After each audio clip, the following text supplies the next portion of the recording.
आज हम जय सम्यक जगन्नाथ। पराक्रम को पूर्ण करके दूसरा यूनिट पूरा कर देंगे। फिर कल से अगले क्लास से हमारा श्रावकाचार शुरू होगा। मेरी आवाज आ रही है ना? आवाज में कोई दिक्कत तो नहीं किसी ठीक है। को? नहीं नहीं, ठीक है, आ रही है आवाज़। देखिए, सम्यक पराक्रम यह उत्तराध्ययन सूत्र का 29वां अध्ययन है। इसे लेकर पेपर में आपको प्रश्न आ सकता है, इसीलिए वो आपको मैं एक्सप्लेन कर रही हूँ कि सम्यक पराक्रम साधना की पराकाष्ठा पर पहुंचने का क्रम कौन सा है। प्रश्न देखिए, सम्यक्त्व पराक्रम साधना यानी सम्यक्त्व में पराक्रम करने की जो साधना है, उसकी पराकाष्ठा पर यानी उच्चतम अवस्था पर पहुंचने का क्रम क्या है। उस क्रम को लेकर आपको 5 मार्क का प्रश्न आ सकता है। इसलिए मैं पहले आपको ये एक्सप्लेन करती हूँ और फिर थोड़ा सा इसके जो कुछ सूत्र है ये देखकर आज हम दूसरा यूनिट पूरा कर देंगे। देखिए, उसके क्रम में सबसे पहला आता है सद्दहिता। ये सारे अर्धमागधी प्राकृत शब्द है। आपने कभी सुना होगा सद्दहिता, पत्तहिता, रोयहिता, फासिता, पालिता, कित्तहिता, ये उसका क्रम है। तो इस क्रम के अनुसार ये 10 शब्द है या 10 बातें यहाँ पर बताई है कि इसी क्रम से जीव सम्यक वो पराक्रम करता है, उसमें उसके उच्चतम अवस्था पर पहुंचता है। अब इसमें सबसे पहला है सद्दहिता, यानी सम्यक रूप से श्रद्धान करके। सम्यक का अर्थ क्या है? यथार्थ, वास्तविक रूप से, जैसा है वैसा ही उस पर श्रद्धान करना, वो है सद्दहिता। जैसे प्रत्येक तीर्थंकर के शासन में चतुर्विध संघ की शुरुआत कब होती है? जब गंधर तीर्थंकर के समूह शरण में आते हैं, है ना? तीर्थ की स्थापना कब होती है? जब गणधर तीर्थंकर के समूह शरण में आते हैं, उसके बाद तीर्थ की स्थापना होती है।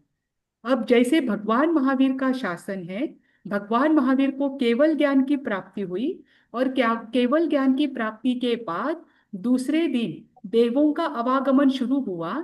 उस समय जो इंद्रभूति आदि ब्राह्मण है, ये सारे ब्राह्मण है, ध्यान रखना, ये ब्राह्मण अपना बड़ा यज्ञ करने की तैयारी में है और इन सबको एक अहंकार है। जैसे इंद्रभूति ब्राह्मण है, उसे अहंकार है कि मेरे जैसा ज्ञान इस संपूर्ण लोक में किसे भी नहीं है। और ये सभी देवता जो है, ये पृथ्वी पर आ रहे हैं क्योंकि मेरा यज्ञ देखना चाहते हैं। उसे पहले तो बहुत अहंकार हो जाता है, लेकिन देखते हैं कि ये इंद्र आदि देवता तो कहीं और जा रहे हैं। तो वो लोगों से पूछते हैं तो बोलते हैं श्रमण भगवान महावीर को केवल ज्ञान हुआ है और उनके समूह शरण में सब जा रहे हैं। हालांकि समूह शरण की रचना भी इंद्र स्वयं करते हैं।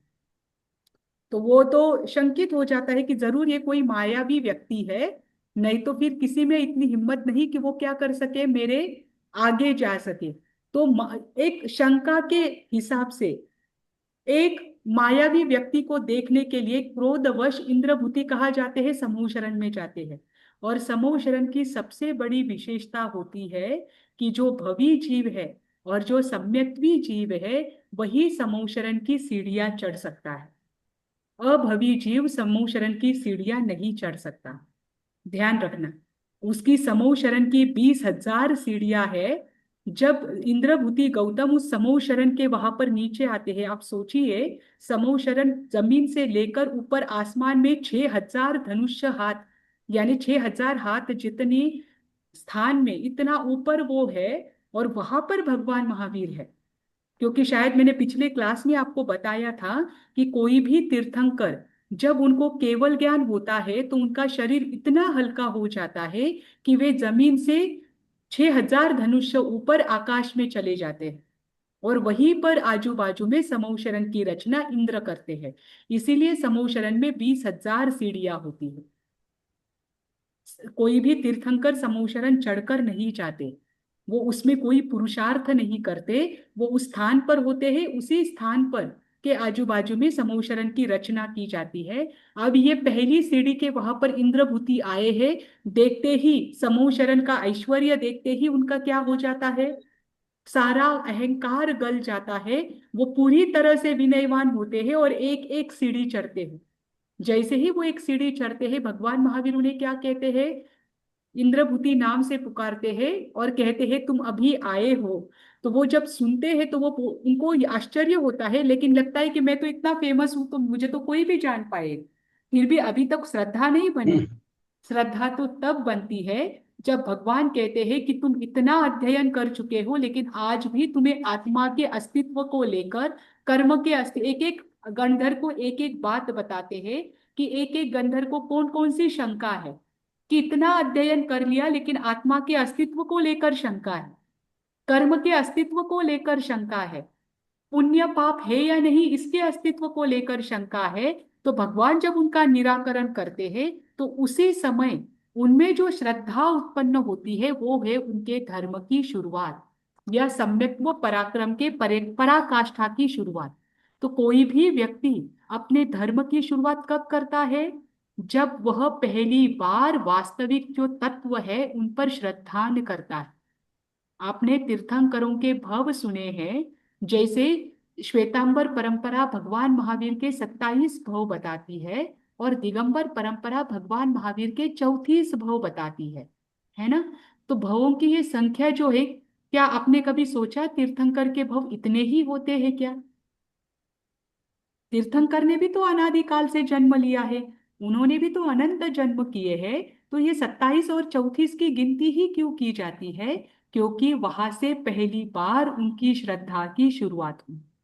नैसार के भव में अगर श्वेतांबर परंपरा के अनुसार देखो तो भगवान महावीर के प्रथम भव का नाम नैसार था, और दिगंबर परंपरा के अनुसार भगवान महावीर के 34 भवों में सबसे प्रथम भव का नाम पुरूरवा भील था।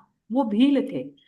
उन दोनों भवों में उनको पहली बार श्रद्धान हुआ वास्तविक तत्वों पर, और जहां पर पहली बार श्रद्धान होता है वहां से आपके पराक्रम की शुरुआत होती है, सम्यक्त्व पराक्रम की पराकाष्ठा पर पहुंचने की शुरुआत होती है।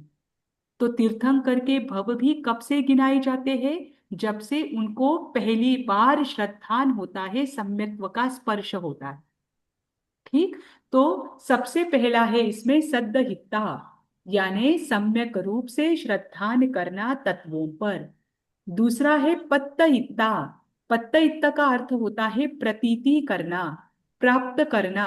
यानी आपने जिन वचन पर श्रद्धान तो कर लिया, आपको विश्वास तो हो गया, लेकिन इसके ये जो जिन वचन है इनको प्राप्त करने के बाद ये उक्त जो कहा गया है वो ऐसा ही है, इसका विनिश्चय करना। विनिश्चय करने के लिए समयसार ग्रंथ जो है उसमें आचार्य कुंद कुंद जो है वो एक बात बहुत अच्छी बताते हैं कि आत्मा की अनुभूति स्व संवेदन से ही होती है। ध्यान रखना, आत्मा की अनुभूति गुरु के उपदेश से, उसके बाद तर्क करके विनिश्चय करके, और उसके बाद स्व संवेदन से ही आपको क्या हो सकती है? वास्तविक आत्मा की अनुभूति हो सकती है। मतलब गुरु आदि ने कह दिया कि शरीर के अंदर में आत्मा है। आपको भी पता है कि हमारा जितना शरीर है इस शरीर में आत्मा है, इस कारण यह शरीर जीवित है। ये तो आपने आज तक सुन लिया, लेकिन इसे अलग अलग तर्कों से इस पर प्रयोग करना, देखना कि आत्मा क्या है, उसका चिंतन करना, तर्कों के आधार पर आत्मा क्या है, शरीर क्या है, इसे जानना, यानी स्वयं ही विनिश्चय करना, परीक्षा करना। और वो परीक्षा करने के बाद वापस एक एक सिद्धांत को पढ़ना और फिर उसकी अनुभूति करना। ये आपको आत्मा के अनुभूति की, आत्मा को जानने की प्रोसेस बताई है। वैसे ही भगवान ने अगर कोई शब्द कहा है, कोई वाणी कही है, तो उस पर चिंतन करना। चिंतन करने के पश्चात भगवान ने ये शब्द ये किस प्रकार कहे हैं, किस अर्थ से कहे हैं, विश्वास पूरा होना चाहिए। लेकिन उन्होंने किस किस अर्थ से कहे हैं, जब हम सभी दृष्टियों को देखते हैं तो उसके बाद हम सत्य के निकट होते हैं। इसे कहते हैं विनिश्चय करना, उसकी प्रतीति करना। ये विनिश्चय कौन कर सकता है? जीव स्वयं कर सकता है। मात्र सुनना नहीं, सुनने के बाद मात्र विश्वास नहीं रखना, बल्कि विश्वास रखने के बाद ये कथन ऐसा कहा है तो ये किस किस अपेक्षा से कहा है, उस पर चिंतन करके वो विनिश्चय करना, उसका कंफर्मेशन कर लेना। इससे आपका विश्वास और दृढ़ होता है। यह है पत्तयिता। ठीक। फिर इसके बाद तीसरा है रोय इत्ता। तीसरा क्रम क्या है? रोये इत्ता, इसका अर्थ होता है रुचि उत्पन्न करना। अगर अचानक आपको कोई कहे कि आप एक काम करो, कोई शास्त्र या आगम कंठस्थ कर लो, समय सार कंठस्थ कर लो, उत्तराध्ययन सूत्र कंठस्थ कर लो, आपको रुचि उत्पन्न होगी? नहीं होगी। तुरंत आप करना चाहोगे? नहीं चाहोगे। ध्यान रखना, हम अनादिकाल से संसार में हैं, इसीलिए संसार के कार्यों के प्रति रुचि उत्पन्न करने की हमें कोई आवश्यकता नहीं है। हमें ऑलरेडी उसमें रुचि है ना? क्योंकि हमने अनादिकाल से इसी जीवन को जिया हुआ है, इसीलिए हमें उसमें रुचि है। लेकिन धर्म के लिए रुचि जगाना, उसको जगाने के लिए बार बार हमें क्या करना पड़ता है? अपनी आत्मा से पुरुषार्थ करना पड़ता है, क्योंकि धर्म यह विषय रुक्ष है। ध्यान रखना, ये अत्यंत रुक्ष विषय है, इसमें आपको जल्दी रुचि उत्पन्न नहीं होगी। कभी अगर हम धर्म को सुनने के लिए भी बैठेंगे तो हमें नींद आएगी, लेकिन अगर कहीं आपको रात को 12 बजे कोई मूवी देखने के लिए लेकर जाए तो आपको नींद नहीं आएगी। होता है ना? ये सत्यता है, क्योंकि हम हम्म। अनादिकाल से इसमें हैं। इसीलिए उस मतलब जिसमें रुचि होती है ना, उसमें कभी आपको नींद नहीं आएगी। जिसे बहुत धर्म में रुचि बढ़ जाती है वो रात को 2 बजे भी धर्म कर सकता है, वो सुबह 4 बजे उठकर भी कर सकता है, उसके लिए वो अंदर से एक ललक होती है। तो ये रुचि कैसे उत्पन्न हो सकती है? जब हम बार बार चिंतन करें, बार बार पुरुषार्थ करें, बार बार प्रयास करें। और आपको अगली बार समय सार ग्रंथ भी आएगा और भगवती आराधना भी आएगा। भगवती आराधना में एक बहुत सुंदर दृष्टांत दिया है कि आपको अंतिम, भगवती आराधना संलेखना को लेकर है। अंतिम समय की संलेखना कैसे की जाती है, उसका पूरा विवरण 1200 सूत्र में दिया गया है, 1200 गाथाओं में दिया है।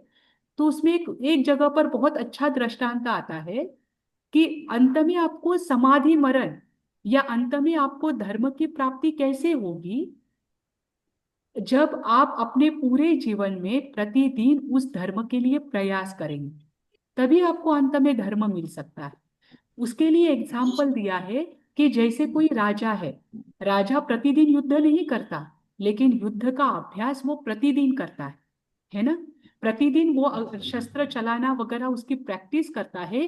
तब कहीं जाकर कभी भविष्य में युद्ध का अवसर आता है तो वो कॉन्फिडेंटली वहां पर खड़ा हो सकता है, वो आत्मविश्वास के साथ युद्ध कर सकता है। अगर कोई राजा कि कोई मुझे शत्रुओं का भय नहीं है, कोई मुझ पर आक्रमण नहीं करने वाला है, ये सोचकर युद्ध का अभ्यास प्रतिदिन नहीं करता है, और अचानक कोई आकर उसके राज्य पर आक्रमण कर लेता है, तब उसमें युद्ध करने का कॉन्फिडेंस आएगा क्या?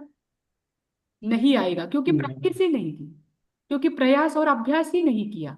जैसे उस राजा के लिए कभी भविष्य में आने वाले युद्ध के लिए भी प्रतिदिन युद्ध का अभ्यास करना आवश्यक है, वैसे ही जिस जीव को अपना यह लोक भी और परलोक भी सुधारना है, अपना अंतिम समय भी सुधारना है, तो उसके लिए एक ही प्रयोजन है या एक ही प्रयास हो सकता है। प्रतिदिन आप क्या करें? उसमें थोड़ा थोड़ा पुरुषार्थ करें, उसके लिए समय निकालें। जब प्रतिदिन आप उसका अभ्यास करोगे तो अंतिम समय में आपको किसी को ये बताना नहीं पड़ेगा कि आप धर्म का माध्यम लो या धर्म के साथ रहो। धर्म अपने आप आपके जीवन में उतरता जाएगा, और जब धर्म आपके जीवन में उतरेगा तब धर्म करने में कितना आनंद आता है इसका अनुभव भी होगा। इसीलिए कहा है इसमें रुचि बढ़ाना आवश्यक है। ठीक। फिर उसके बाद आता है पासिता। पासिता यानी स्पर्श करके, पास यानी स्पर्श, स्पर्श करके यानी आचरण में लाकर। मात्र रुचि उत्पन्न होना जरूरी नहीं है, रुचि उत्पन्न होने के बाद उसे आचरण में लाना भी जरूरी है। हम ये सब क्रियाएं करते हैं ना, स्वाध्याय करते हैं, आवश्यक सूत्र करते हैं, प्रतिक्रमण करते हैं, सुबह का संवर आदि करते हैं, प्रार्थना आदि करते हैं, इन सब के पीछे उद्देश्य क्या है? किस उद्देश्य से हम ये क्रियाएं करते हैं? हम एक दिन उसको सब आचरण में लेके आए करके। हाँ, ये उसके पीछे उद्देश्य है कि हमारे परिणाम बदले, हमारे भाव रहे, हमारे भाव शुद्धतर होते रहे, इसके लिए ये सारी क्रिया है। ये क्रिया किसी और। मैडम फोर्थ का, मैडम फोर्थ कहाँ गया? फोर्थ नहीं बताया आपने। फिफ्थ पे आ गए ना, फासिस्ता। ओहो, इसमें 4 ये नंबर है फिफ्थ ही है। नहीं, इसमें 4 नंबर को ही 5 नंबर दिया है। अच्छा अच्छा, ठीक है। हाँ, वो 5 नंबर सामने था इसलिए मैंने 5 नंबर पढ़ा, पर 4 नंबर है ही नहीं यहाँ पर। नीचे भी एक जगह आएगा, ठीक है। मेरे हिसाब से 7 नंबर भी नहीं है, सीधा 8 है। हाँ मैम। जी। हाँ, जी। तो इसमें क्या है, स्पर्श करना। मतलब आप देखिए, हम जो सारी क्रियाएं करते हैं ये अपने आचरण में लाने के लिए है।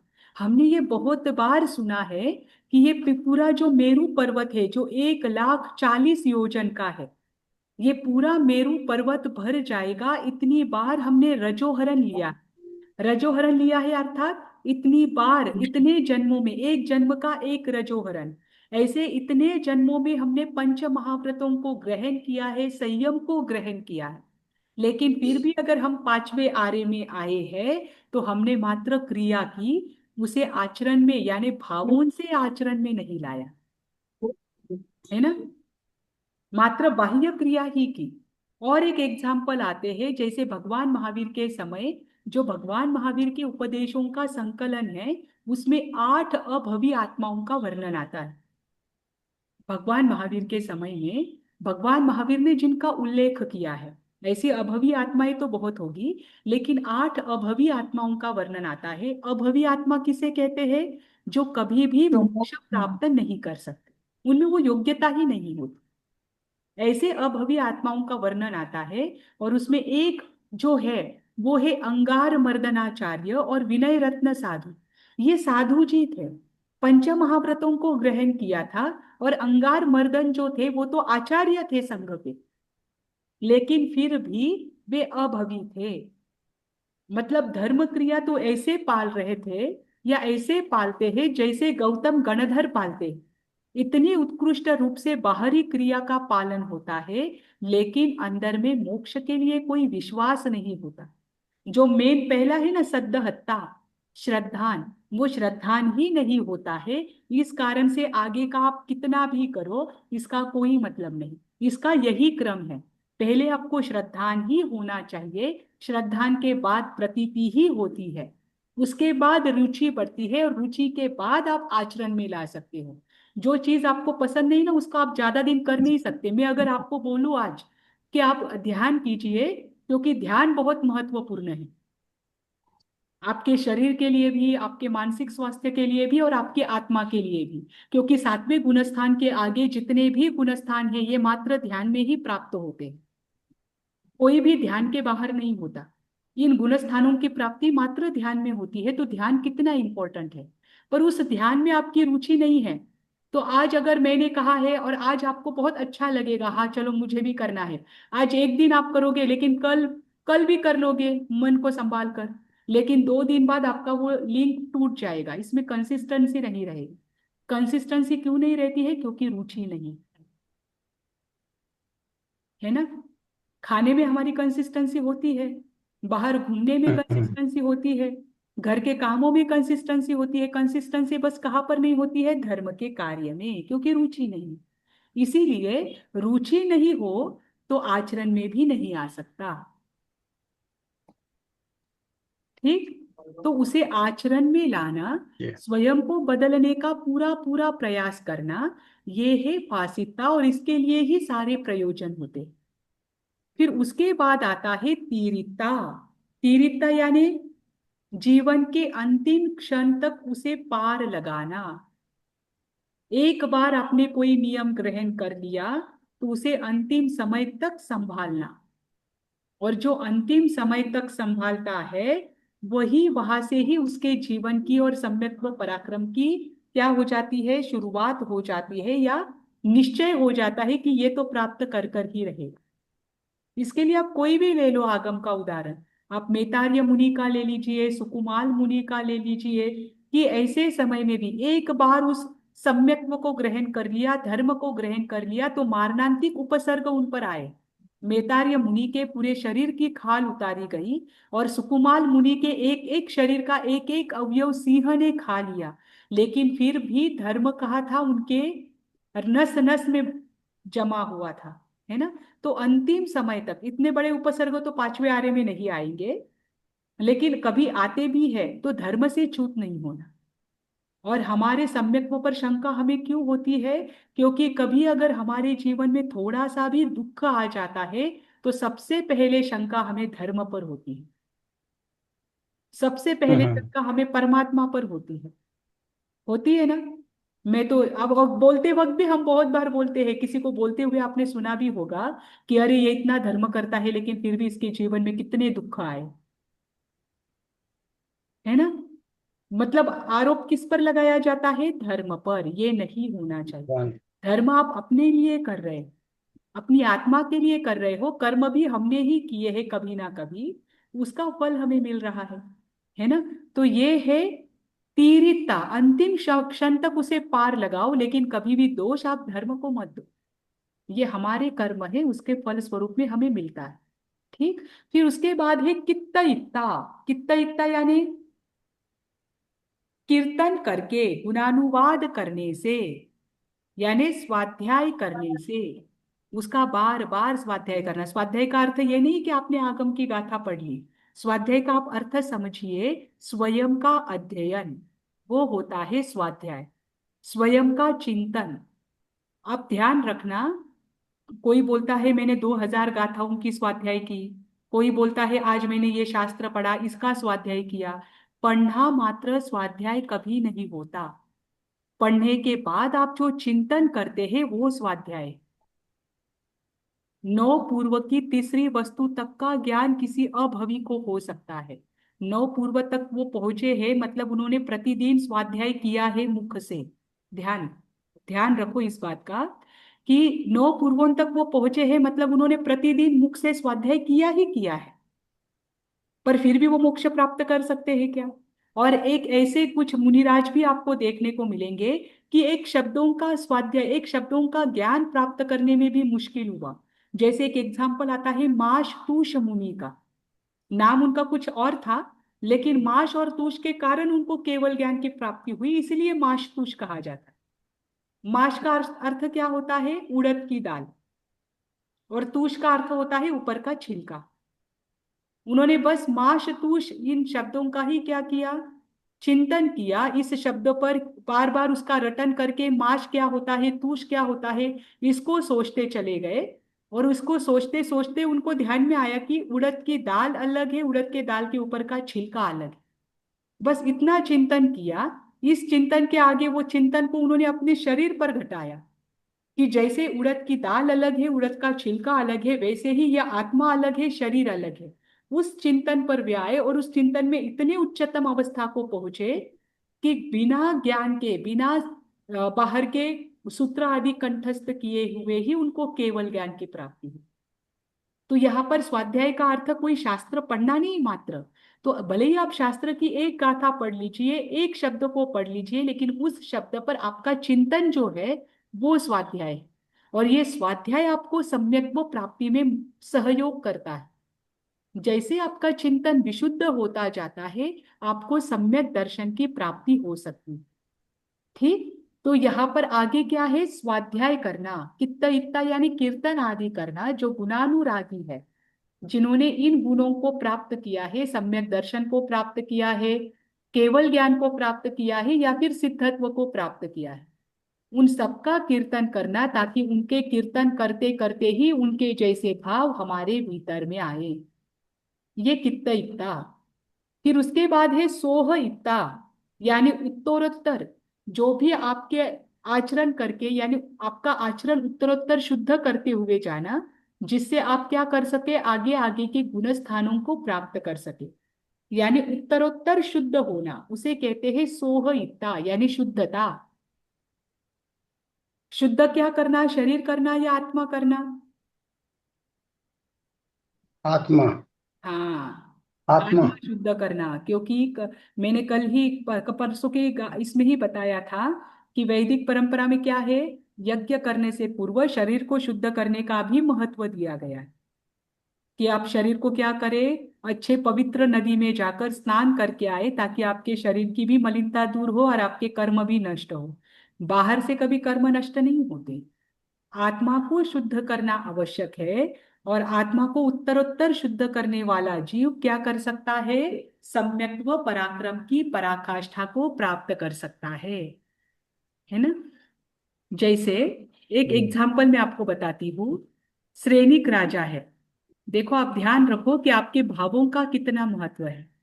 श्रेणिक राजा है, वो भगवान महावीर के दर्शन के लिए आते हैं।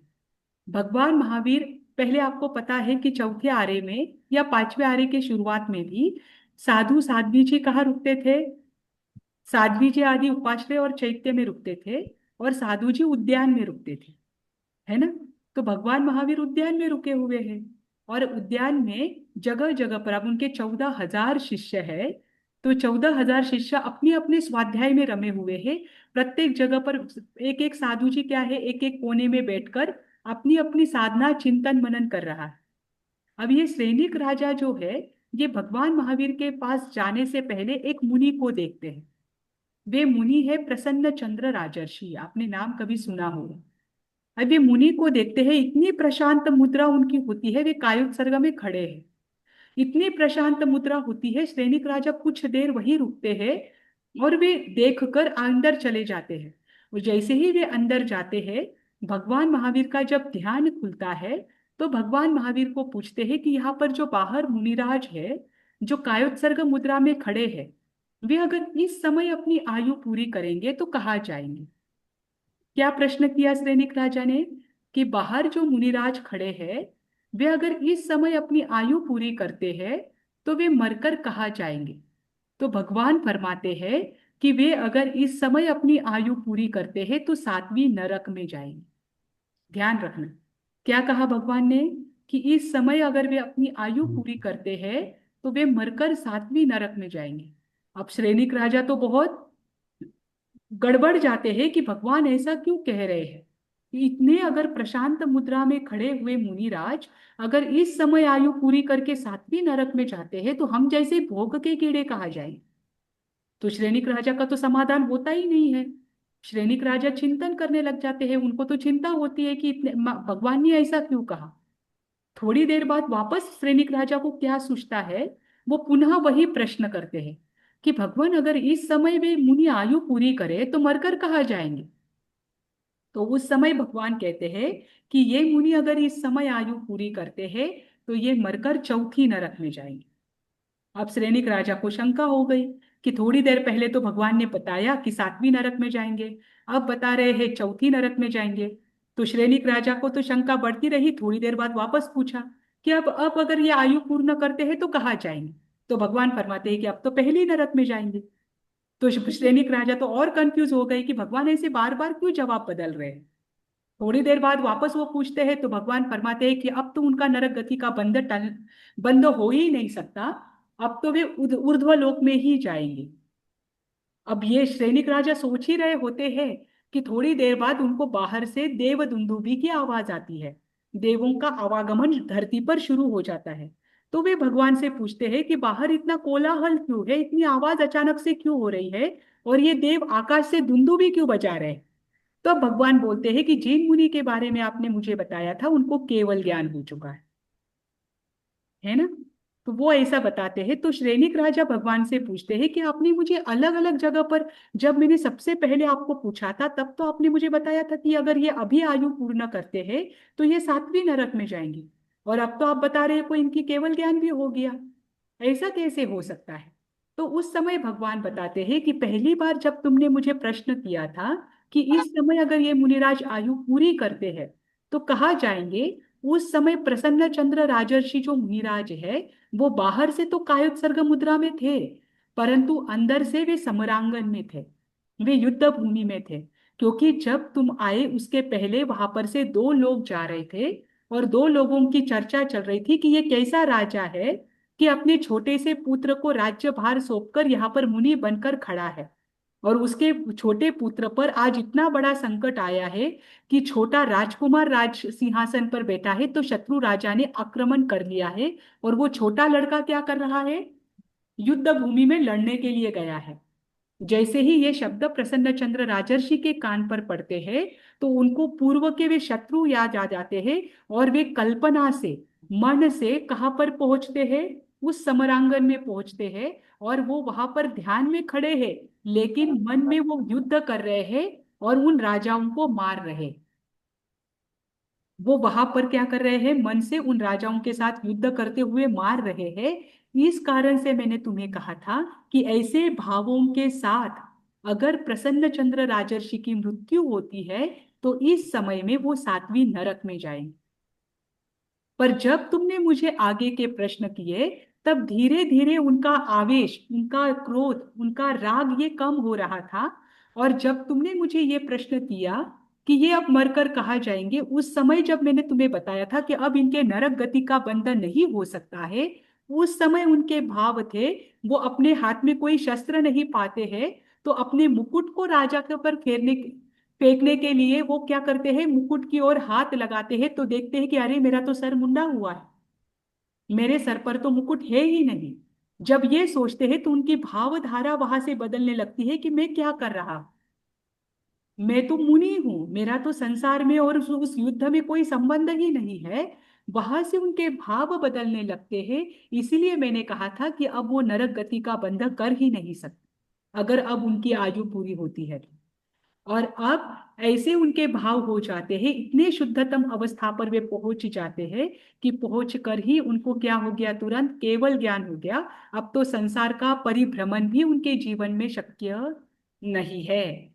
मतलब आप सोचिए कि उत्तरोत्तर शुद्ध करने वाला जीव कैसा होता है। उत्तरोत्तर शुद्धि शरीर से नहीं होती, उत्तरोत्तर शुद्धि होती है हमारे भावों से, हमारे परिणामों से। हमारे परिणाम अगर आज की अपेक्षा दूसरे दिन बेहतर है तो हमारी शुद्धि हो रही है। और जिसे सम्यक्त्व की प्राप्ति करनी है, सम्यक्त्व पराक्रम की उस उच्चतम अवस्था को प्राप्त करना है, ऐसा जीव उत्तरोत्तर अपने जीवन में शुद्धि करता ही है और उसने करना ही चाहिए। प्रतिदिन अपने परिणामों के पास हमें देखना ही चाहिए। और इसके लिए बहुत बड़ा उदाहरण भगवान ने दिया है कि जब भी आप सोने के लिए जाओ तो उसके पहले आलोचना करो, पूरे जग के साथ क्षमा याचना करो, क्योंकि इस जग में रहने के लिए ही हम सारे प्रपंच करते हैं। जितना भी झूठ बोलते हैं, जितना भी हम कुछ गलत बोलते हैं, निंदा आदि करते हैं, ये सारा इस जग के लिए ही है। तो रात्रि में सोने से पहले अगर हम क्षमा याचना की आदत डालते हैं कि संपूर्ण लोक में जितने भी जीव है, या कभी भी आज दिन भर में मेरे जिसके साथ मेरे संपर्क हुए हैं, हमें पता है कि हमने कब क्या गलत किया है, उसको चिंतन करके अगर उसकी हम वही के वही आलोचना कर देते हैं और आलोचना करके हम क्षमा याचना करते हैं, तो हमारे भाव जो है, परिणाम जो है, ये उत्तरोत्तर शुद्ध होने में सहायक होते हैं। हम इसे उत्तरोत्तर शुद्ध बना सकते हैं और यही जन्म है जहां पर हमारे परिणाम शुद्ध हो सकते हैं। ठीक। तो यहाँ पर बताया है कि इनका आचरण करके भी, मात्र आचरण नहीं करना, स्वाध्याय नहीं करना, बल्कि स्वयं के परिणामों को उत्तरोत्तर शुद्ध करना, वो है सोहहिता। फिर उसके बाद आता है आराहिता। आराहिता का अर्थ होता है आजीवन तक इन भावों का सेवन करना। यहाँ पर दो प्रकार के मार्ग बताए हैं, उत्सर्ग मार्ग और अपवाद मार्ग। पहले मैं आपको वो बताती हूँ कि कोई भी श्रावक हो, कोई भी साधु साध्वी जी हो, यानी चतुर्विध संघ के चारों ही आधार स्तंभ, इनके लिए मुख्य रूप से जो पालने योग्य नियम ही है, जिनके लिए कोई आपको ऑप्शन नहीं है, उनका नियम का पालन आवश्यक ही है, वह है उत्सर्ग मार्ग। इसमें कोई आपको आगार नहीं दिया जाता इन नियमों में। जैसे कि श्रावक जी अगर पहला अनुव्रत ग्रहण करते हैं, अहिंसा अनुव्रत, तो उन्हें स्थूल रूप से हिंसा का त्याग ही है, ये नियम है, इसमें कोई आगार नहीं है। आगार बस ये है कि सूक्ष्म हिंसा आप नहीं कर सकते। आगार बस ये है कि आप आरंभिकी हिंसा जो है, यानी आपके व्यवहार में, आपके व्यापार में जो हिंसा होती है कभी कभार, उसका आपको आगार होता है। लेकिन जो संकल्पी हिंसा है, यानी जानबूझकर किसी जीव को मारी जाने वाली हिंसा है, उसका आपको कंपलसरी त्याग है। ये उत्सर्ग है, यानी कंपलसरी जो नियम है, ये चारों को बताए गए हैं कि भले ही श्रावकों के लिए आगार दिए जाते हैं, लेकिन वो आगार कहाँ हो सकते हैं और कहाँ आपको कंपलसरी करना है। ठीक। दूसरा है अपवाद मार्ग। अपवाद मार्ग यानी साधुओं के जीवन में कभी कभी ऐसी परिस्थिति आती है कि उनके जो मूल नियम है उनको उनको बदलना पड़ता है। उस समय उस मूल नियम में दोष लगाना पड़ता है। जैसे एक एग्जाम्पल है कि साधु मुनिराज है, कोई साधु जी है, उनको एक गांव से दूसरे गांव में जाना है। लेकिन एक गांव से दूसरे गांव में जाने के लिए बीच में नदी आती है। ध्यान रखना, बीच में नदी आती है, कोई रास्ता नहीं है।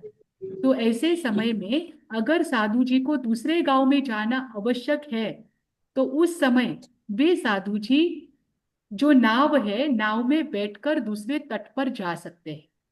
हालांकि नदी के पानी को स्पर्श करना भी साधु जी के नियमों के विरुद्ध है। साधु जी को नहीं चलता है कच्चे पानी का स्पर्श भी और नदी के पानी के जल का स्पर्श भी, क्योंकि वहां पर असंख्यात जीवों की हिंसा होती है। लेकिन अपवाद के रूप में कभी ऐसा प्रसंग आए तो उनको प्रायश्चित देकर ऐसे कुछ नियम जो है उनमें बदलाव उस समय के लिए किया जाता है। उसे कहते हैं अपवाद मार्ग। ये अपवाद मार्ग जो है इसका विवरण दिया है व्यवहार सूत्र में कि कौन से नियम में आप दोष लगाते हो तो आपको क्या प्रायश्चित आता है। ठीक। तो ये उत्सर्ग और अपवाद दोनों भी मार्गों को जानकर जो हमारे मूल नियम है उनका आजीवन सेवन करना, ये है आराहिता। ठीक। जैसे कि समय सार का मैंने एग्जाम्पल बताया था, समय सार में एक बात आती है, बहुत महत्वपूर्ण बात है, समय सार में ये आपको आएगी, वहां पर आपको और क्लियर होगा कि कोई बहुत बीमार जीव है। ध्यान रखना, बहुत दिनों से वो बीमार है, वो जीव एक ही जगह पर पेड़ पर बहुत दिनों से रहा हुआ है। तो जब वो अचानक उठना चाहेगा तो उसमें उठने की शक्ति नहीं होगी, क्योंकि बहुत दिनों से उसने अपने जो शैया है उसका त्याग नहीं किया है। वो पेड़ पर है, उसने हाथ पैरों का इस्तेमाल नहीं किया है, पैरों से वो चला नहीं है। इस कारण से इतने दिनों बाद जब वो अचानक खड़ा हो जाता है तो वो कमजोरी महसूस करता है ना। तो वो कमजोरी को दूर करने के लिए उसे क्या किया जाता है, लाठी का सहारा दिया जाता है कि आप एक काम करो, आप पकड़ पकड़ कर चलो, पर चलना जरूरी है, क्योंकि आप चलोगे तभी आप स्वस्थ रहोगे, है ना। तो वो बहुत दिनों से बीमार व्यक्ति जैसे लाठी का सहारा लेकर खड़ा होता है और चलता है, वो लाठी उसको चलने में सहायक है। वैसे ही ये नियम जो है, ये नियम हमें इस जीवन में स्वस्थ रूप से चलने के लिए सहायक है। जब एक बार वो स्वस्थ हो जाता है, ध्यान रखना, इसमें भी एक ध्यान रखना कि मात्र क्रिया को महत्व नहीं है, उसके बाद आपको आत्मा को भी महत्व देना है। उसे लेकर ये बात आती है कि जब वो एक बार स्वस्थ हो जाता है तो क्या वो लाठी पकड़कर चलेगा? नहीं। अब उसे पता है, अब नहीं। उसे कॉन्फिडेंस आ गया है कि अब मुझे लाठी पकड़कर नहीं चलना है, क्योंकि अब मुझे लाठी की कोई आवश्यकता नहीं। तो ये बाहरी जो है क्रियाएं आदि, ये क्रियाएं आपके लिए व्यवहार वैसा ही है। जब आप आत्मा में रमन करना सीख जाते हो, जब आत्मा में आप रमायमान होते हो, तो बाहरी क्रिया इतनी महत्वपूर्ण नहीं होती। महत्वपूर्ण होती है आत्मा। ये किनके लिए है? जो केवली है, जो उत्कृष्ट ज्ञानी है, उनके लिए है। क्योंकि बहुत बार ये शंका आती है कि साधु जी को तो एक जगह पर कंटिन्यू 2 साल चातुर्मास करना चलता नहीं है, कलपता नहीं है, तो भगवान महावीर ने अकेले राजगृह में 14 चातुर्मास क्यों किए? भगवान महावीर ने अकेले राजगृह नगरी में 12 चातुर्मास क्यों किए? मतलब आप उनके साथ साधु जी बराबरी नहीं कर सकते। हमें बस इतना ध्यान रखना है कि हमें लाठी पकड़कर चलना है। तो ये क्रियाएं हमारे लिए उस लाठी के समान है, जब तक हम सम्यक्त्व की पराकाष्ठा को प्राप्त नहीं करते। जिस दिन आप उस सम्यक्त्व की पराकाष्ठा को प्राप्त करोगे तो आपके लिए लाठी इतनी महत्वपूर्ण नहीं रहे, ये क्रियाएं इतनी महत्वपूर्ण नहीं रहेगी। पर आज स्थिर होने के लिए इन क्रियाओं की आवश्यकता है। ये है आराहिता, और अंत है आनाए अनुपालिता।